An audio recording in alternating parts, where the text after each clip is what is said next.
Thyroid gland అన్నది మనకి మెడ ప్లేస్లో ఇక్కడ నెక్ దగ్గర ఉండే గ్రంథి. సో దాన్ని ఎండోక్రైన్ గ్లాండ్ అంటాం. థైరాయిడ్ గ్లాండ్ నుంచి సెక్రీట్ అయ్యే హార్మోన్ని థైరాయిడ్ హార్మోన్ అంటాం. ఈ thyroid hormone is very very helpful in maintaining మన బాడీలో మెటబాలిజం. థైరాయిడ్ గ్లాండ్ నుంచి రిలీజ్ అయ్యే థైరాయిడ్ హార్మోన్ అన్నది బాడీలో బేసిక్ మెటబాలిజం అన్నది మెయింటైన్ చేయడానికి చాలా చాలా ఇంపార్టెంట్. సో ఈ థైరాయిడ్ మెటబాలిజం కరెక్ట్గా మెయింటైన్ అయితే మన బాడీలో మిగిలిన ఆర్గన్స్ అన్నీ కూడా కరెక్ట్గా పనిచేయడానికి అన్నది హెల్ప్ అవుతుంది. ఒకవేళ ఈ థైరాయిడ్ గ్రంథి హార్మోన్ ఎక్కువగా రిలీజ్ చేసినా, హార్మోన్ తక్కువగా రిలీజ్ చేసినా కానీ బాడీలో రకరకాల సిమ్టమ్స్గా ప్రెజెంట్ అవుతూ ఉంటుంది.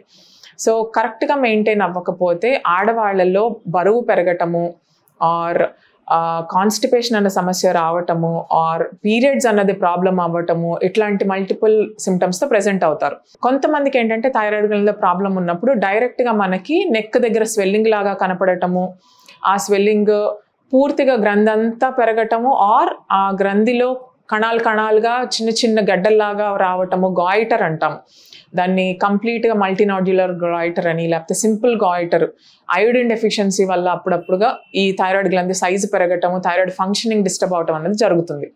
సో ఏదైనా డైరెక్ట్గా సిమ్టమ్స్ ప్రెజెంట్ అయినప్పుడు థైరాయిడ్ లెవెల్స్ ఎలా ఉన్నాయి బాడీలో, అది ఎక్కువ అవటం వల్ల ప్రాబ్లమ్స్ వస్తున్నాయా, తక్కువ అవటం వల్ల ప్రాబ్లమ్స్ వస్తున్నాయా నిర్ధారించి దానికి తగ్గట్టుగా ట్రీట్మెంట్ అనేది ప్లాన్ చేస్తారు. మీరు తీసుకునే అదే మందులు, అదే నాణ్యమైన మందులు, కానీ సగం ధరకే. అవును, మెడ్ ప్లస్ బ్రాండ్స్ పై 50 to 80% తగ్గింపు.